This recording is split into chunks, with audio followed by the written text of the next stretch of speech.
always beautiful. Sa programang ito, life is always beautiful. Narito na ang programang tututok sa pangangailangan ng Pilipino. Alalay sa mga hinaing at paghingi ng aksyon. Gagabay para sa mas maayos na pagtugon sa mga nananailang. Serbisyo Radyo 1. Serbisyo Radyo 1. Diretsahang sasagutin ng mga kinauukulan ng mga reklamo at hinaing ng taong bayan. Serbisyo Radyo 1. Sisikaping sagutin ang mga tanong sa iba't ibang ahensya ng gobyerno. Serbisyo Radyo 1. Mapapanood at mapapakinggan dito sa DZME 1530, ang inyong Radyo 1. Problema sa makukulit na kapitbahay, sa barangay, sa pulis, o problema sa pag-abroad o sa abroad bilang OFW. Anumang sakit ng ulo yan, ilapit kay Ka-Rex. Siya na ang hahanap ng paraan para kayo ay matulungan at masolve ang inyong problema. Ilapit kay Ka-Rex dito sa Target On Air. Nangunguna sa balita, opinyon, musika, impormasyon, komentaryo at serbisyo publiko. Ito ang DZME 1530, Radyo TV.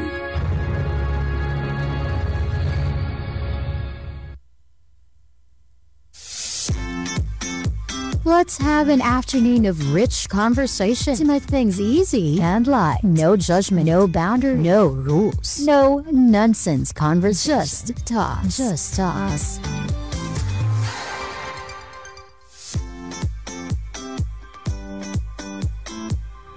And magandang hapon, everybody, and welcome to another episode of Just Talks, of course, with yours truly, Jaisal Velarde, kung saan no-nonsense conversations para sa mga game changer, dreamers, at go-getters. Kasi dito sa Just Talks, wala tayong filter, wala tayong BS. I can't say BS talaga kasi yung mga anak ko lagi nanonood sa akin, mga classmates niyan.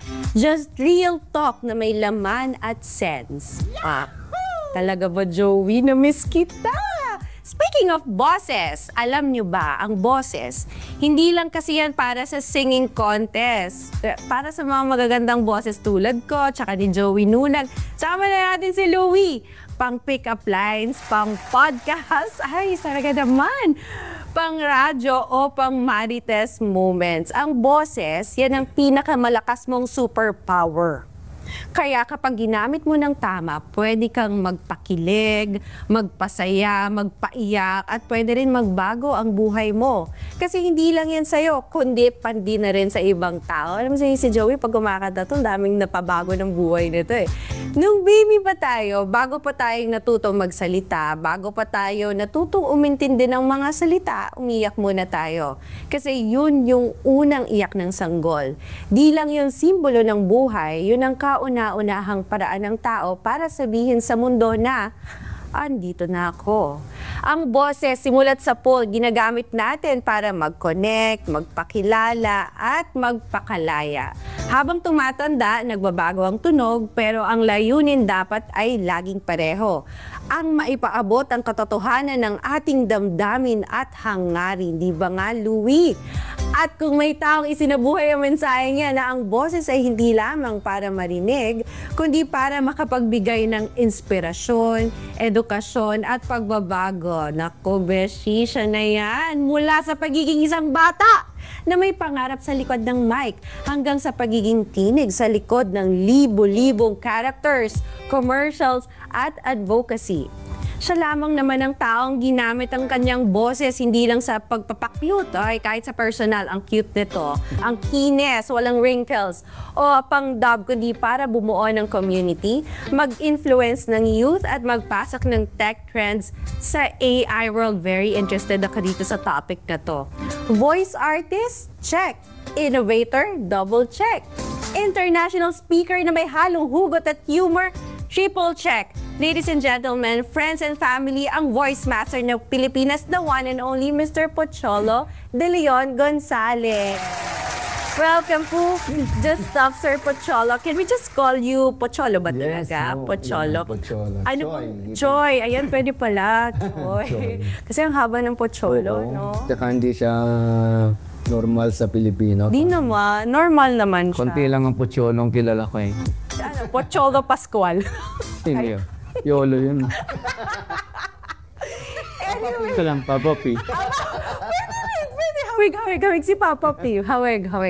Anyway, bumati ka muna sa mga nakaabang sa Ayan. I'm sure ang dami nanonood sa Hello, inyo. great day, great Nag-aabang, day. ha? Isang mapagpala at mapagpalayang araw sa inyo. And also to you, Miss Jadel, napakaganda mo talaga sa personal. Salamat po. Salamat. Nahiya ako bigla. Nag-blush ako, kinilig ako. Si Joey, isa naman palakpak, isa pang Yahoo! Anyway, bibitinin muna naman kayo kasi sa pagbabalik ng Just Talks, mas kikilalanin natin at aalamin pa natin kung anong pwede nating matutunan kay Papa P. Diyan lang kayo sa pagbabalik ng Just Talks with Jaisal Velarde.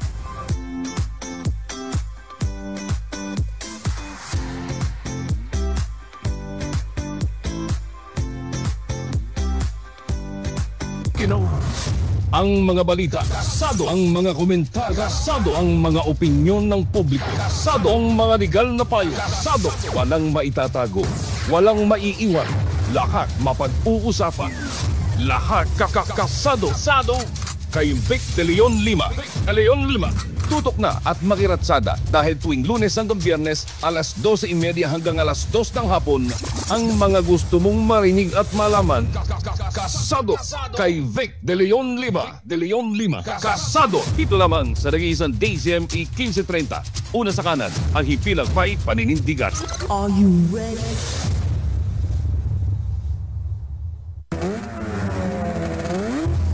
Arangkada na ang programang eksklusibo para sa Motovsip.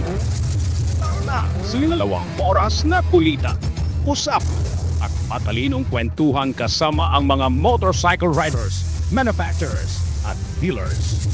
Alapi ang napapanahong balita at latest trends sa mundo ng riding community para sa smooth, easy and safe ride ng ating tropa. Sasamahan kayo, Ina, Sir, as we go, ang Mark Titan para sa kakaibang riding journey. Explosivo sa Motociclo Explosivo Sabado, alas 9 hanggang alas 11 ng umaga sa DZME 1530. Una sa kanan, ang himpira may paninindigan. Nangunguna sa balita, opinyon, musika, impormasyon, komentaryo at serbisyo publiko. Ito ang DZME 1530, Radyo TV.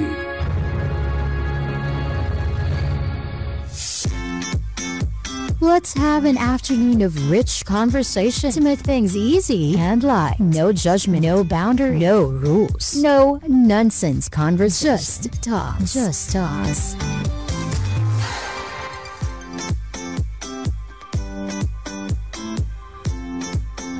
And we are back, of course. This afternoon, kasama pa rin natin si Kuya Choy. Kumapapi talaga. Ano ko sana pa na?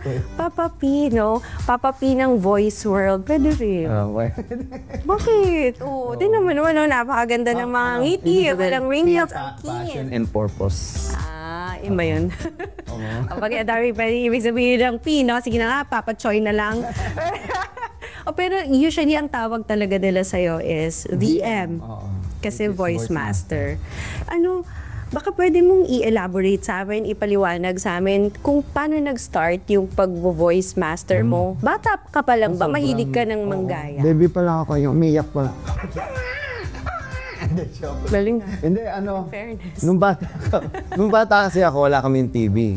So the only means of entertainment na meron kami is radio.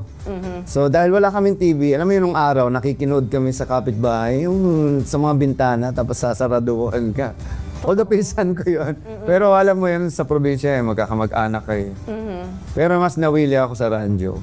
So dahil sa radyo, nagkaroon ako ng matinding imagination. Kasi ang sarap makinig nung radio drama, lalo na yung Gabi ng Laging. naririnig ko tuwing alas 8 ng gabi na ganito. Isang gabi ng lagim. Si Utoy at si Lolo Tasyo ay naligaw sa kagubat. Ha? Lolo Tasyo, ang sabat maglaro sa pool. Ay, naku, sabi ko naman sa'yo, Apoy. Huwag ka maglaro dyan. Yan tuloy, ginabi tayo. Ha? Lolo, may gumagalaw. Ano, Lolo? May monster. Naku, bilisan mo, tumakbo na tayo. Kakainin ko kayo. Yan, pinain na sila. Ang galing naman nun. Ang galang istorya agad. Ayun, mga ganun, natutuwa Pero na ano ako. yan, bata ka pa lang yan, nag-ano ka na, nag-i-imagine ka na. Ano bang mga cartoons nung during your time? Ay, mga- He-Man? Hindi, mga paborito ko noon, ano, mga, basta pang umaga, yung mga palabas sa, yung Dog of Flanders yan. Ay naku, hindi ko naabutan yun. Alam mo, pinangarap ko. Dragon Ball na ako. Sabi ko, one day, gusto ko marinig yung boses ko sa mga ganyan. So, ginagaya. Pero wait, na-turn ka, bata ka pa lang o pagka-graduate mo? Hindi. Eh, kasi nung bata ako, kung ano marinig ko, lalo na yung bati. Gagayahin mo talaga? Oo, si Kiko Maching, ginagaya. Magandang araw mga bata, ang mga pala si Vico Maching. Uy, nga pala si Pong Pagok. Tapos ginagaya ko sila. nung nag-college ka, nung graduate ka, ito na talaga Hindi pa ako gumagraduate. talaga? High school, ito na yung ginagawa ko. Na- Huwag parang nilalaro-laro ko na yung boses ko, ginagaya ko yung teacher ko kung paano magsalita. Yung, class, I listen for today. Ganon. About, kung paano magsalita. Tapos, nung first year ako sa UP Diliman, nag-aral na ako. Nakarinig ako kasi nasa dorm ako noon sa Nara. Sabi niya, magaling ka bang kumanta? Magaling ka bang mag-voice acting? Well, sali na sa radyo-radyo. Mag-audition lang sa ABS-CBN. Punta ako doon. Pumila ako 10,000 lang. Okay. O, naligaw ako, napunta ako sa Ang TV pala yun. Nakuha ako. Hindi lang ako nagtuloy. Bakit? Kasi gusto ko voice acting talaga. Ayaw mo artista? So, naging friend ko lang naman sila, pero hindi ako artista eh. Mas bagay ako sa likod ng microphone. Tapos? Ganon. Wait, So, nahihiya ka? Yung hiya Kasi may ganun di ba? Pag gusto nila sa likod lang sila, ayaw nila. hindi naman nahihiya, pero parang ang dami ng artista, ang dami ng sikat. Alam mo, wala namang nakikilala sa likod ng microphone. So sabi ko, datry ko sa voice acting. So, ako pinakabatang nakapasok nun. Ako yung champion sa voice acting competition. Wow. Under nila Joey Valdez as May Valle. Tapos, nakapasok din ako sa DZRH, yung mga radio drama. So, nakasama ko yung mga veteranong voice talent talaga. Ikaw yung tok-tok-tok yun. Hindi. Yung mga ganun sa radyo. Ako pinakabatang voice talent dun, 17, 18 years old. So, imagine that. Yung mga dramatista sa radyo. Yes, actually, yan, sila Luz Fernandez, Augusto Victa, na mga nakasama ko pa yan sa eksena. Imagine mo yon sila. Ang mentor ko sa radio drama, si Eloisa Cruz Canlas, also known as Lola Cela Bungangera. So imagine mo, age ko noon, 18, 19, alam mo yun, kumbaga nakikipagsabayan ako sa mga veteran voice talent at radio drama talent. As minsan, naalala ko si Luz Fernandez. Oo. Tsaka si Julie Penabaro. Iniba nila yung script. So, hindi ako nakasunod. Kaya ko, di sinabayan ko na lang kung ano yung sinasabi nila kasi iba yung nakasulat eh. So, at least, ang maganda, nabasa ko yung script. So, alam ko yung... Alam mo yung storya. So, nasabayan ko. Sayang, sabi nila, iba klase itong batang to. Ngayon lang kami nakaranas ng bata na bata pa lang kaya nang sumabay sa veterano. Pero nung nagsisimula ka, I'm sure hindi singgaling ng ginagawa mo ngayon kasi kanino na nagpakilala ka, iba-iba ganda boses yung ginagawa mo. So ano usually you play as babae? Ako naniniwala, walang nagsimulang magaling. Nagsimula lang kaya gumaling. Yun ang importante kasi huwag kang mawalan ng kumbaga loob. Kasi sa industriya na to, pag magaling ka, hindi ka tutulungan, sisiraan ka pa himilahin ka. Talagang umalis ka dito, hindi ka magaling, gano'n. In my mind, alam ko magaling ako, bakit ang susunod sa'yo? So, even I'm with those kumbaga station, mga network, I created my own. So, I established Creative Voices when I was 23 years old.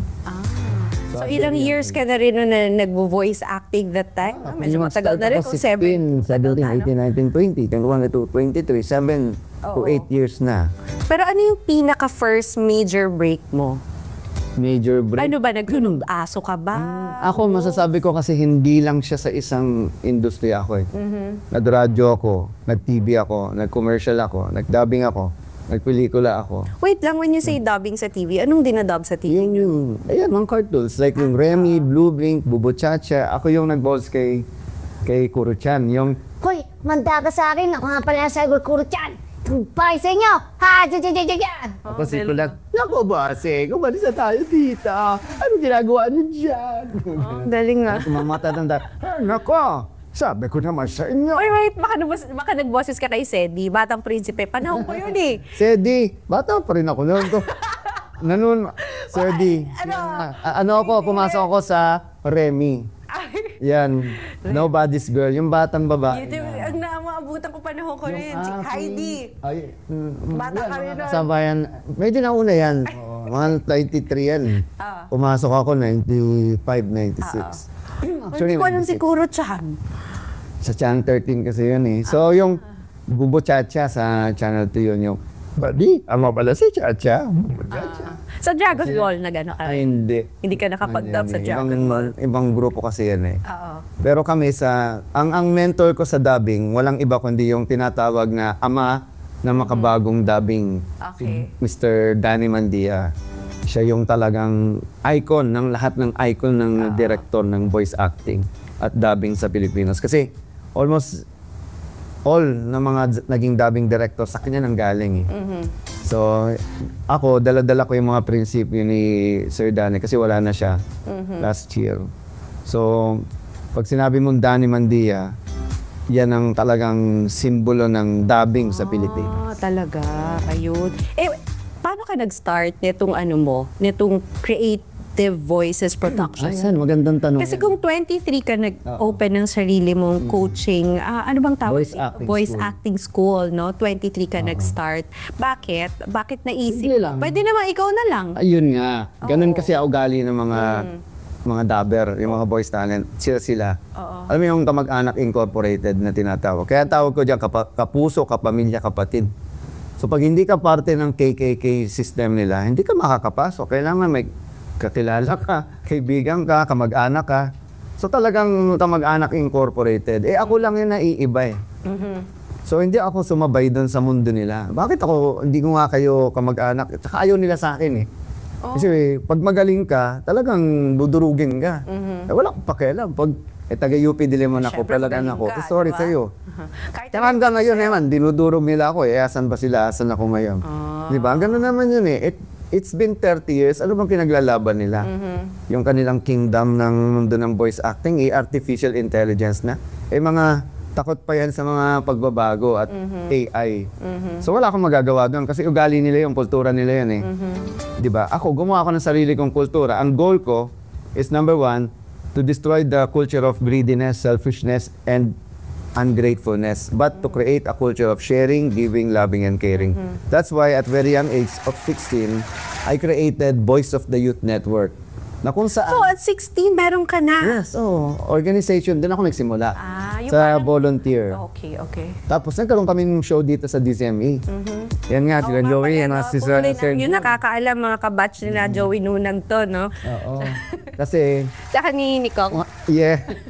2001 to 2005 namin naging program dito. Matagal. Doon pa kami sa News. Dati pa mo News to? Dati pa lang sa DZME? Oo, bahay pa lang noon. Nakikita mo. Talagang tinatsaga namin. From Makati, pupunta pa kami ng Muñoz. Sino mo naman ngayon? 3 na yung studio. Volunteer kami noon. Never kaming, kumbaga, talagang sa puso na. Kasi Voice of the Youth Network is about encouraging every Filipino youth to believe in themselves in creating positive social change. Ilan ang change. members mo dati? Through media. 100,000. Uy, ang dami. Uy, ang galing nun kasi back then wala namang Facebook dati para gumawa ka ng community. Exactly. Uy, paano mo na-pull kasi to? Wait, nag-work ako- paano? Telephone? No, nag-work ako sa Malacanang as assistant to the, kumbaga, Youth Affairs Office Ang ng galing, Malacanang. 100,000, nakaka-proud I've been to naman. 50 provinces. Yeah. So, speaker nila ako. So, yung mga like pinagsasalitaan ko, naging member namin through email pa man, mga Google Groups. Oo, ganun daddy yeah. So nagawa namin palawigin yung aming programa at dahil dun sa ganung sistema at in partnership with, of course, thanks to DZME, nagkaroon kami ng more than 30 shows sa buong Pilipinas. Ay, talaga. So iba-ibang station. Ang galing. So, nagsimula ka sa DZME. Hindi ka pumalik dito. Actually, babalik tayo. Oo. Depende sa, ano. Depende sa schedule. Ay, lakad kita. Piling malaki. Actually, mahal ko yung mga dito, mga manager dito lalo. Uy, mahal na mahal ka rin kaya nila. Si Sir John. Ay, iba yan. Magaling yun. Ang daming ginawang star Bata pa ka, niyan. idol ko na yun. Kabatch mo ba? Ay, hindi. Tito ko yun. Anyway, during the time na nagsisimula ka, kasi you were too young at 17, I'm sure 16. So I'm sure ang daming nagduda sa'yo, ang daming doubts. May mga challenges. Talagang, diba? sino yan? Oo nga. Saan galing yan? Kasi, yung mga ganun, taas kilay. Kasi ngayon, iba na yung isip ng mga tao ngayon eh. But I'm sure back then, before, feeling nila, the more senior you are, mas magaling ka. Hindi mo naman maiiwasan yan. I believe it's a culture kasi. Yeah. Cultural yan eh.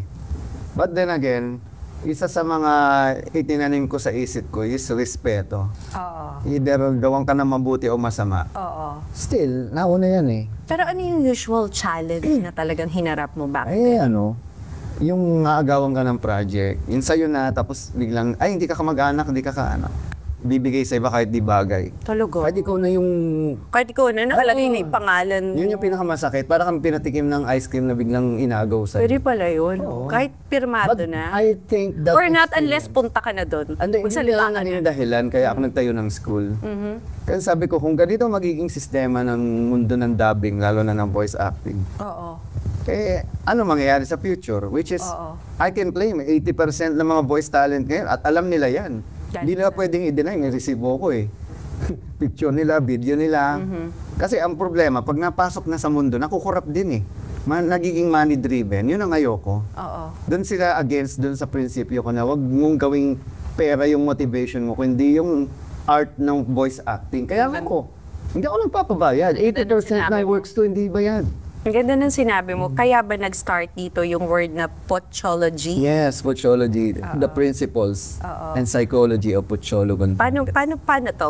Can you... Well, mga halimbawa, ang tunay na mahusay at magaling yan, hindi kinakalimutan kung saan siya nanggaling. Yung mga ganon, Pochology. Parang mga quotes ko yan.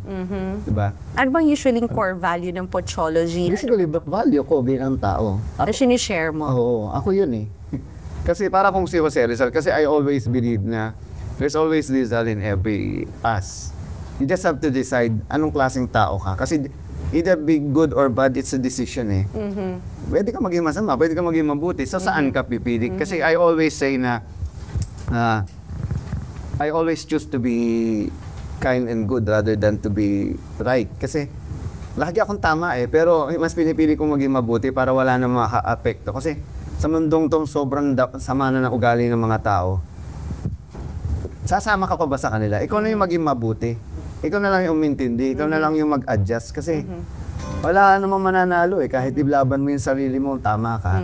Like sa industriya na to, yan, galit na galit sila sa prinsipyo ko.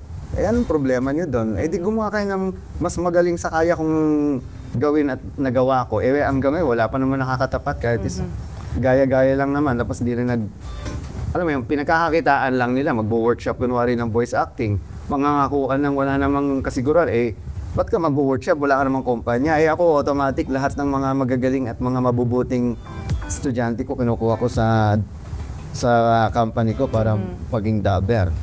Choy, ano yung pinaka-favorite mo na boses na ginampanan? Tatay Sanchay sa Meet Your Garden.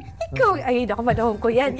Interesado na ako. Yan, nag-Meet Your Garden ka. Tatay ni Sanchay, hindi ka nagnanay. Kit din yung nanay. Dapat na ako, si Damingsu eh. Masyado lang matanda ang boses ko nung so yun yung And then, pinaka-favorite mo. pero- Pero ano yung pinaka-favorite mo? Yun nga, tatay ni Sanchay, yung Magandang araw sa iyo. Ako nga pala ang tatay ni Sanchay. Kamukha mo si Sanchay. Ang ganda-ganda mo, Jaisel. Ganun, di ba? Yung boses niya. Oo. Pero yung usual na tinuturo mo, pag nag-enroll sila sa'yo, pati ba yung mga boses ng mga hayop? Kasi ginagawa niyo rin yun, di ba? Kasi napapanood kami sa batibot, yan ang lagi ng mga boses ng hayop. Oo. Kasi lahat ng marinig mo sa batibot, mga kwento, kahit ngayon yung mga kwentong pambata, boses ko yan yung, di ba? Si Malakas at si Maganda. Noong unang panahon, may dalawang yan, gano'n. Parang ako yung nagboboses niyan. Yeah. Million na rin. At dami kong project din sa online, like Amazing Digital Circus. Yes. Ako director niyan. Murder Drone sa Glitch Animation. Kung ang dami mong projects ngayon, at sobrang saka kung dami. hindi ako nagkakamali, yung mga projects na meron mo ngayon, it's towards AI, artificial intelligence. More on the YouTube channel talaga. Alam mo, pag-usapan natin yan, maya-maya, kasi nandito na tayo sa mundo ng AI in this age, no? Parang lahat na AI, ultimo commercial ng bagong KFC sa US, nakita ko, AI na. Boses ko yun. Boses mo yun? Yes. Ay, napanood ko yun, Tagalog. Yung Tagalog version akin yun. Pag-usapan natin yan mamaya, mag-break muna tayo. Diyan lang kayo sa pagbabalik ng Just Talks with Jaisel and Porcholo G.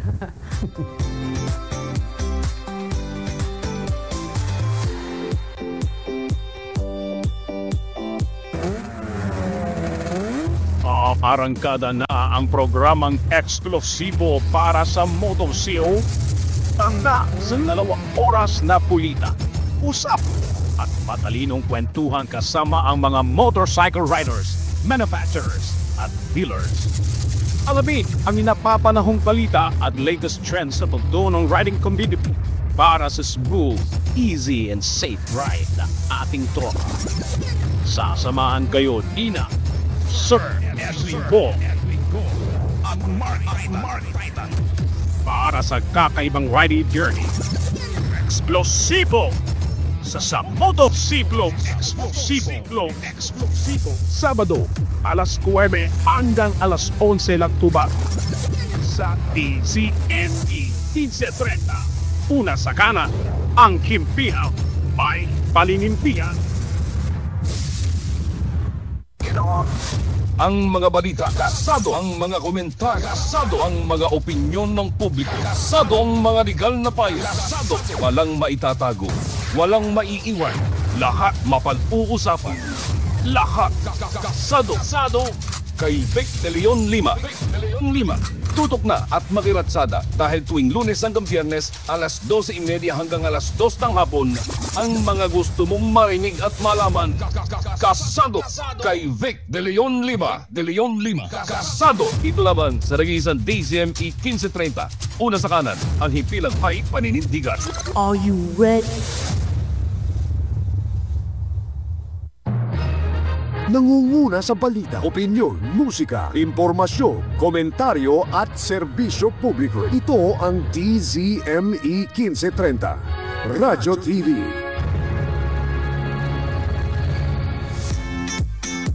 Let's have an afternoon of rich conversation to make things easy and light. No judgment, no boundary, no rules, no nonsense conversation. Just talk. Just talk.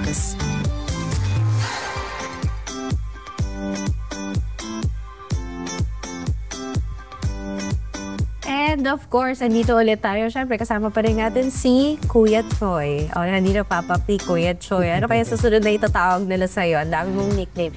Artificial intelligence. Pag-usapan natin. Yes.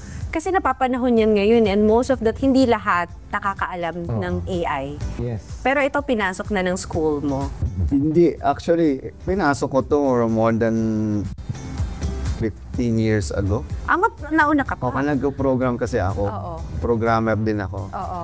So, sabi ko one day, nakikita ko kasi anything repetitive jobs or anything repetitive na mga gawain, even skills and talents, can be duplicated through artificial intelligence. Oo. So, to neural networks and machine learning. So, yan yung mga data sets na tinatawag. Paano mo siya tinuturo? Kasi Hindi ko alam kung pareho tayo nang iniisip ha. Usually kasi pag nanonood ako ng YouTube, especially nung napag-aralan ko when it comes to AI, parang very bago na ngayon. Tatayo ka lang, videohan ka, pagsasalita, iba-ibang language yung pwede lumabas sa'yo. Yes. Chinese ka na, Yes. Korean. That's what I'm doing also. But I specialize in Filipino AI voice and avatar. So paano yung gagawin? Paano mo ito ituturo? Ang tinuturo ko talaga is AI literacy. Okay. So, syempre, maraming When tao. you say AI literacy, it's parang AI 101. Yes. Ang problema kasi sa tao, masyado tayong takot sa pagbabago eh. So instead of adapting and understanding, we resist it. Sa mundo nga namin sa voice acting, galit na naman sila sa akin eh. Bakit ko daw pinopromote ng AI? Mali. Tinuturuan ko kayo gamitin ng AI. Para sa advantage niya, hindi niya na kailangan na mag-record para lang masabing nag-record ka. So it saves a lot of time. Halimbawa ako, Miss Jaisel, no? Dati, I'm recording for 6 hours. May 6 hours na yun, kaya ko na mag-produce times 10, times 100 na production eh. But still, it's me. Boses ko pa rin yun. Curious lang ako ha, kasi karamihan half-hearted ang mga tao sa creatives, whether ang AI ba is beneficial or not. Yung iba, natatakot sila, yung mga iba sa creatives ha, yung gumagawa ng mga Canva, iniisip nila, dahil may AI na, may tendency na mawala na sila ng trabaho. Hindi, mas lalo pa nilang in-advance ngayon. ganun talaga. Ang chat GPT nga, Ganun ko lang lang, AI guys. ay ang Canva, di ba? Dati, paano ba tayo nagre-record? Sige nga, tell me. Paano ba? O paano ba? Simple lang. Video. Tanda mo, ang technology ng recording is only 100 years old. Oo. Napakabata niyang compare sa history ng buong mundo. So this is the only time in history na sobrang bilis ng pagbabago. Hindi na siya yung times 2, times 3. No. Ano na siya? Kumbaga, unlimited na yung development niya. Oo. No? So, dati, magre-record ka through writing. Di ba? Panahon nila, nila Kristo, sinusulat sa Saan? papyrus. Mga talagang... Kala ko sa bato. Or sa tablets. Oo, kasama yun. Inuukit yung Sorry, tagal naman na Egypt, di ba? Testament. So, yung sabihin, ganun na siya ganun katagal bago tayo napunta dito. Yung tablet ngayon, di ba, ibang computer. So, na in yun. short, dapat huwag tayo matakot. Eh, ano bang choice mo? Either you adapt or die. Oo nga. Di ba? Eh, ako naman, tinutulungan ko na nga yung tao makaintindi. Ang problema, ayaw nilang maniwala. Or naniniwala man sila, naging hypocrite lang sila kasi wala silang ibang alam gawin kundi yun. Halimbawa, ang problema ng mga artist sa pagdodrawing. Dati 4 ang artist ko. At dahil sa AI, tinanggal ko lahat. Sabi ko, hindi kayo mag-a-adapt, tatanggalin ko kayo. O di tanggal talaga, ayaw nila sa AI. Bakit daw? Eh kasi nga, yun ang alam nilang gawin at ayaw nilang gamitin yung AI sa advantage nila. Kasi sabi, ay nako, nanloloko ka ng tao, copyright infringement. Adi, problema ba namin yon? Di lang kami may-ari ng kumpanya or kami yung, ano ba yan? Kami yung consumer eh. So we rather go to an AI rather than sa mga sa artist na may attitude problem na napakayabang. Na siya lang feeling niya, siya lang magaling. Kailangan din kasi talaga mag-evolve ang tao eh. Oo. Sumabay ka dapat sa Ganun din. technology na meron. Ganun din. Or else mapag-iwanan ka. Mamamatay yung mga recording studio, mga animation studio. Mark my word, in the next 5 years, kung hindi sila mag-a-adapt sa AI, if they will keep on going against artificial intelligence, ang AI mabubuhay hanggang infinite na yan. Ang tao nang namamatay, tumatanda. Okay, guys, sa lahat ng nakikinig sa atin ngayon, sa mga creatives, mag-enroll na kayo kay Papa Pocholo. Kasi ituturo niya yun sa inyo para hindi kayo mawala ng work. Di ba? Kasi hindi lahat literate pagdating sa pag-computer, sa cellphone, lahat ng iba, point and touch and point matawag doon, ganyan. Ganun lang yun eh. Hindi nila alam yun. Oo, swipe. Most of the time, pag may kilala nga ako eh, kasi siguro hindi nalalayo sa edad mo, no?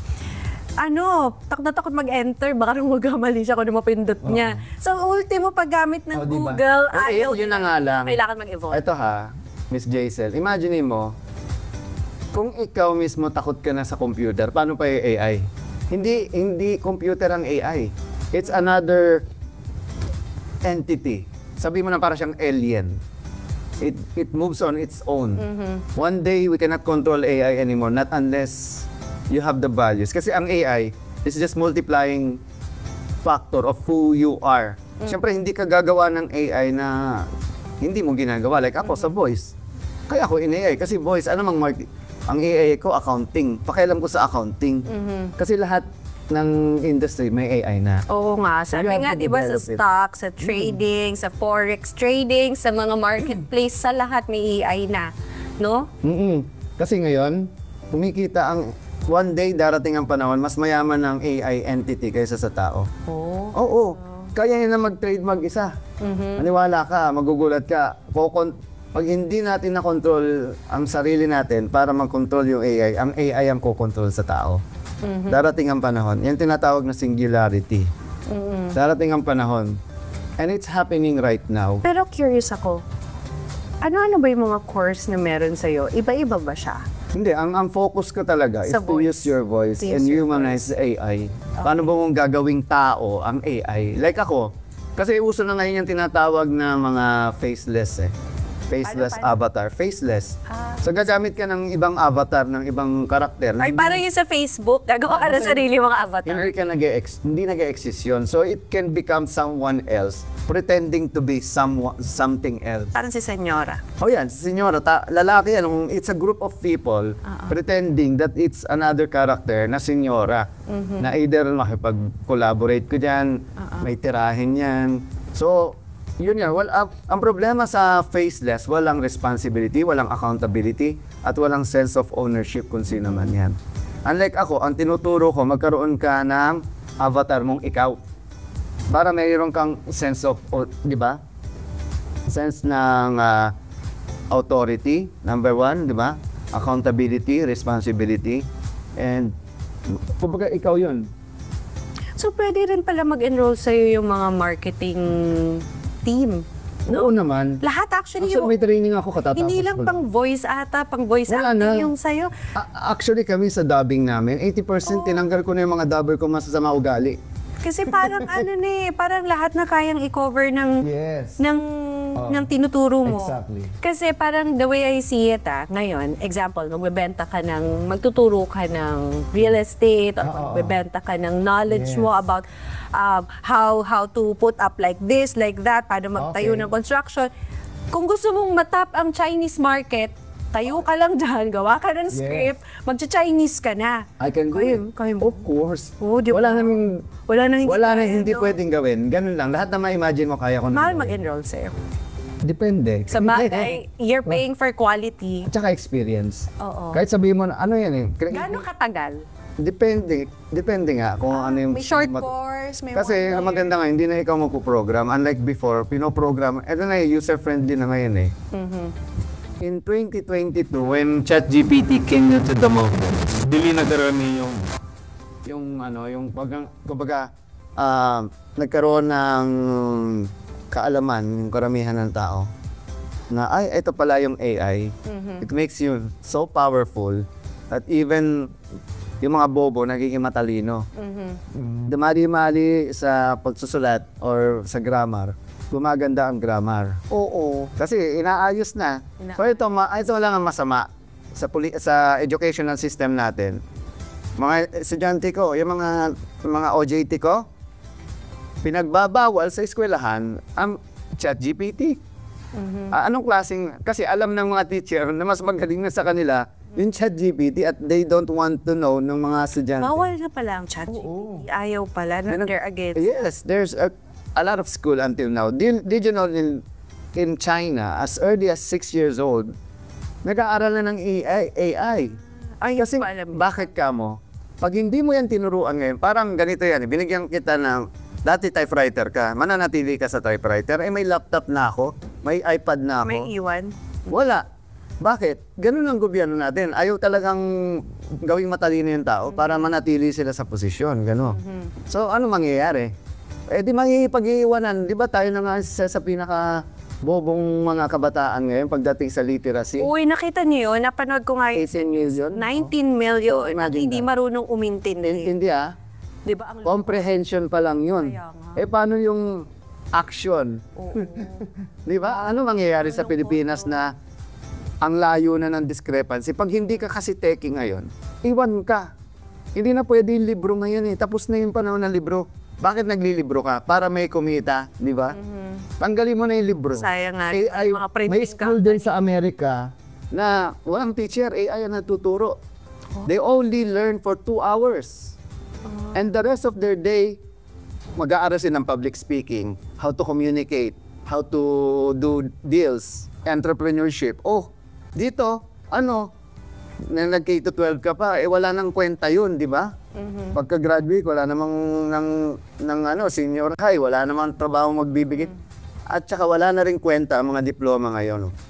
Dahil aanhin mo yung diploma kung hindi na kailangan yan sa marketplace na tinatawag. Kasi ang tanong ko, anong kaya mong gawin? Marunong ka ba sumunod? Kaya di ka nag-aaral eh. Kaya kitang turuan ngayon, in 1 week, kaya mong gumaling. Basta't masunurin ka, tapat ka, at maayos ang ugali mo. Yun ang ngayon, basihan ngayon. Kasi kung mas maugali mo, malaki ulo mo, katulad ng ibang kala nila, sila na yung hari sa buong, like sa voice acting industry. May nanggaya pa nga ng isa kong iba, voice, binopia. Anong ginagawa mo pag ganyan? Ay, hinahayaan ko sila. Lalaman ko naman, ako yung legit. Tandaan mo, pag teke yan, hindi yan tatagal. 30 years ko na pong ginagawa to. Sila, 3 months, ano yun? Sila bida-bida ngayon, di kayo na bida. AI na yung kakampi ko. AI is a weapon and a security.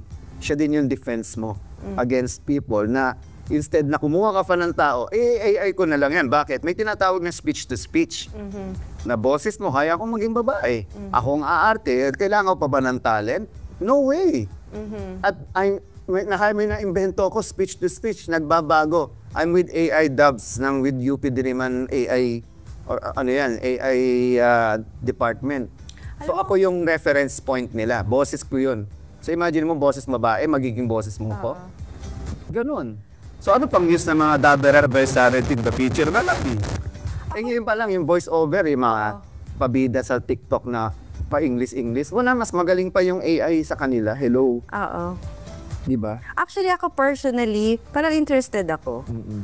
Kasi hindi talaga ako maalam sa mga ganyan, yung mga pagpo-post. Bagang ano na nga lang ako yung talagang, ako yung in-example ko sa sarili ko. Pero hindi ako ganun katakot mag-enter. Gumawa ako ng, by the way, birthday ko kapon, no? I believe, happy birthday! Thank you. Pizza tayo mamaya. Ang maganda dito, sa buong buhay ko, inimagine ko, nakakausapin ko yung 10 years old na ako. And for the first time in history, nakausap ko siya. It's really, alam mo yung sabi nila, walang puso ang AI, walang emosyon. No. Tandaan mo kung sino yung nasa likod niyan. Kung tao yan, may emosyon yan, may puso yan, ganun din yung mararamdaman ng kahit sino makapanood yan. Katulad ng cartoons. But yung app na iyak-iyak ka pa, bakit tao ba yun? Cartoons yun eh. O bakit yung ibang mga drama nakikita mo ba? Hindi. Sabi, walang emosyon. Ikaw ang walang emosyon. Kasi hindi ka magaling na voice talent. Feeling mo lang kasi bida-bida ka. Ako, tinuruan ko yung AI para magkaroon ng puso. At kapag yan pinanood mo, ngayon kasi ang AI natututo yan habang inilalait mo siya. Kung anong sinabi mong masama sa kanya, ayusin niya yun. Ang tao hindi. Hindi naman nagbabago ang tao kahit sabihin kong masama ka. Alam mo, walang tao nagbabago, lalabas naman totoo So ngayon, pagdating ng panahon, paano mo i-humanize ang AI? Ang mananalo dyan, either yung masama o yung mabuting gumagamit ng AI. Diba? Hindi naman mawawala ang trabaho mo AI will not replace you. But someone who uses AI will, eventually. Choi, can you give us an example? Paano mo din-demonstrate? A little illustration kung paano mo tinuturo or production ng AI. Paano ba? Okay. Anong una nilang kailangan? Laptop ba? Marami, malawak kasi ang AI. Okay. So, maging specific tayo. For example, For a beginner, like these. Example, ako, ano yung kailangan kong gawin? Anong sample, Jo? Sample na gagawin. Basta magsimula muna tayo sa basic, no? Alamin mo muna kung ano yung AI. Ano ba yung silbi niya sa buhay mo? Ano yung purpose niya? Bakit gagamitin mo? Ako, ang purpose ko sa AI... O, halimbawa, gagawa tayo ng ads ng Just Talks. Halimbawa, itong programa. Kung meron lang computer dito, magagawa ko. Computer ang kailangan, of course. Ito kailangan. Hindi lang computer. Ano? Mamahaling computer. Kasi kailangan ko ng matitinding GPU. Bibili ka kasi ng mga Tsaka yung mga sa App Store, usually may bayad, diba? Lahat yan. Wala naman din AI. Kahit yung ChatGPT, it may just show you the basic. But you cannot use it yung mga or create ng kung anong gusto mong i-create. And so many LLM or large language models. Di ba may Grok, meron ng kung ano-anong mga dyan na ginagamit. Kahit yung Meta ngayon is LLM. Yun nga. So, paano mo gagawin yung simpleng So, halimbawa ako, yung boses ko. For the first time in history, yung boses ko kasi nagkalat yan sa internet. I let people use it para patunayan ko na hindi monotonous ang AI. Ay, wait. Baka naman nasa Waze ka. Hindi naman. Ilagay mo kaya, Kuya Puchola. Yun yung pangit. Yun yung ordinaryo. Dito sa kanto, kumaliwa ko sa kanan. Mangaliwa. Naging jowa mo, kaya nang aliwa. Ganun. So, ganito yung nangyayari. I'm also working with 11 Labs. 11 Labs is the #1 AI company in the world. Okay. So kami yung pinakamagaling, pinakamaganda at pinakamalaking AI company sa buong mundo. 11 Labs. So under Creative Voices Labs dito sa Philippines. So nagko-coordinate kami. So lahat ng mga panatawag na UGC. UGC. Yung mga organic ang tawag yan, user-generated characters. Character. UGC. So, yan yung mga avatar. So, lahat yan, from Hagen to... Iba-iba pala ang ng UGC, no translation? Kasi may UGC sa content creation. Pero kami, yung user-generated characters. So, lahat ng yan, pag tinignan mo yung voices option, Tagalog, boses ko lahat maririnig mo. As in, kasi may tinatawag na yung API, Application Protocol Interface, no? Para mag-usap-usap yung mga AI na para siyang bridge ng mga kung kailangan mo nung gamitin to, gamitin yan. So yun yung gagamitin mo para mag-coordinate siyang. Hindi lang ang isang website kasi hindi lang isang website yan eh. It's different website coordinating within artificial intelligence. So, paano mo mga gagawin yung ad? O di, re-record mo yung muna yung boses mo. Ang tawag dyan. Using your cellphone? Yes. Ordinary cellphone? Hindi pwede. Dapat recording studio talaga para high quality ang data mo. Talaga ang para-record. Try lang. Ay, pwede. May naman mga simpleng recording. But if you want a very... yung makakatch ng attention para... Standard mo. Ito kailangan talaga. Recording studio. And you need to record 3 to 5 hours of your voice. Na same ang delivery. So, pwede ka rin pala sa mga negosyating nagpo-promote? Yes. Ang dami mong market. Actually, may ginawa ako. Yung mga taong nawala na sa mundo, kaya kong buhayin. Through avatar, through voices. Kung meron kang halimbawa, recording nung lolo't lola mo noon, kaya ko siyang buhayin na yan. Di ba, mayroon kasing tinatawag na, alam mo yung connection and attachment dun sa karakter eh. Kahit AI yan, ay grabe ang, it can make you, yung mabuhay ba naman yung mga lolo't lola mo, hindi ka ma-touch doon, di ba? Yan yung isa sa mga ginagawa ko. Ito, Kuya Choi, question lang, no? Medyo hindi ko nagigets to at hindi ko naiintindihan. Kasi nung sinabi nila, ano po ang may pera sa AI at malitang AI? When you say pera, P.E.R.A, ano yung ibig sabihin na may pera sa AI? Kasi alam mo, hindi ko na-gets to actually. mga scammer, yan ang gamit. Uy, pera. Kasi everyone needs money anyway. At marami mo kang pera. Aminin na natin yan. Ano makatang pera ba dyan? Di ba lagi kung pag ginawa ko ba yan, may kikita ako. Laging ganun eh. Which is sa akin negative talaga yan. Kaya never kong ginamit ang salitang may pera sa boses. which is yung mga scam ng ibang grupo, ginagamit yun. Oo naman, matagal na may pera sa boses, sa mga singer, sa mga... Basta lahat ng taong gumamit ng boses, may pera dyan. Di ba? Either you... Depende kung gaano kalaki. Yun nga. Depende kung sikat ka ba. Pero ang pangit lang kasing pakinggan. I've never used that in my entire life na may pera sa boses. I don't even mention that I'm a voice talent. I'm a voice artist. I'm the voice master. Or I don't even say I'm a dubber. Kasi degrading yan sa part ko eh. Kasi hindi lang yun ang ginagawa ko. Okay. Which is, sorry na lang, pero that's what's happening in this industry. So you prefer to really be called voice master? Yes. Which is you really are naman, no? Of course, I have teach almost 20 years. Halos lahat ng mga nasa industry. So, kumbaga, even ng broadcast. Ninuno. Ninuno, matigay na. Nananuno. Ninuno. Oh, pero ito maganda. Ako ba pwede? Pwede, syempre. Kasi Joey Nunag pwede. Pwede, lahat pwede. Ako si Joey, minsan, di ko kung saan ko ba nagsasalita. Ang ibig sabihin ng pera sa boses, P stands for Yes. possibility. E for, ano? Walaan mo. Wala. No idea. I can't think. Ano? Possibility endless. May pa-quiz pala. Ano? Enthusiasm. Enthusiasm. So, kailangan, kahit nakapikit ka, yung boses mo, kayang makapag-deliver na may emotions. R stands for is revenue. O, doon may kita. May kita. Hindi ko naman tinanggal pa rin yung salitang, di ba? And A stands for, advocacy. May, di ba? May possibility.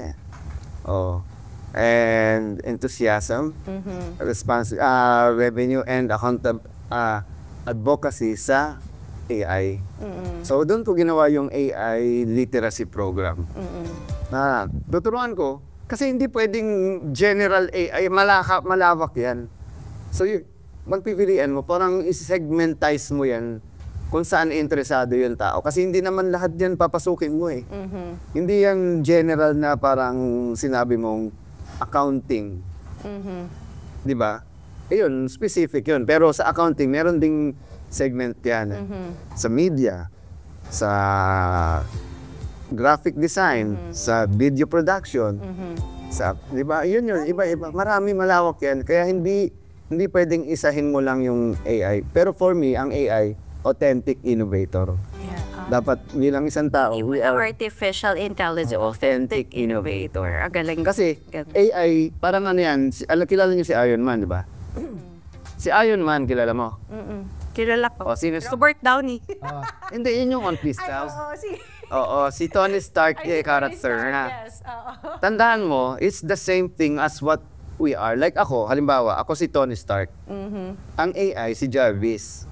Just another rather si Jarvis, yun yung salamin. intelligent system. Yun ibig sabihin yan, just another rather, di ba, very intelligent. Wait, ginawa mo ba yung, or yun talaga yun? Yun talaga meaning nung, just another rather very intelligent system. Oo. Alam mo, Kaya Jarvis. ang dami kong natutunan sa'yo. In fact, 1 hour na pala to.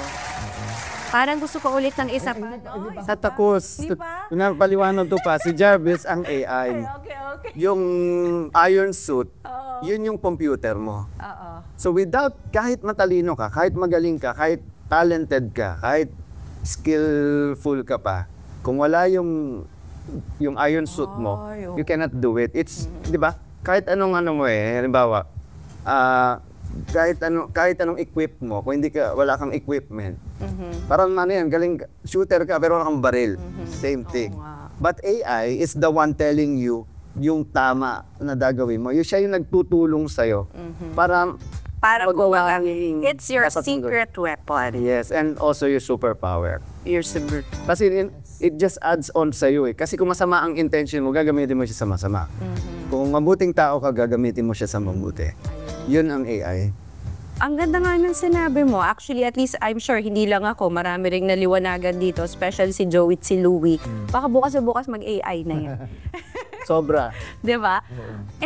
Baka meron kang any message sa lahat ng nakikinig at sa mga followers mo na I'm sure na nakaabang sila sa'yo ngayon. Naku, mas marami na kaabang sa'yo. Sa akin, marami na kaabang magkamali.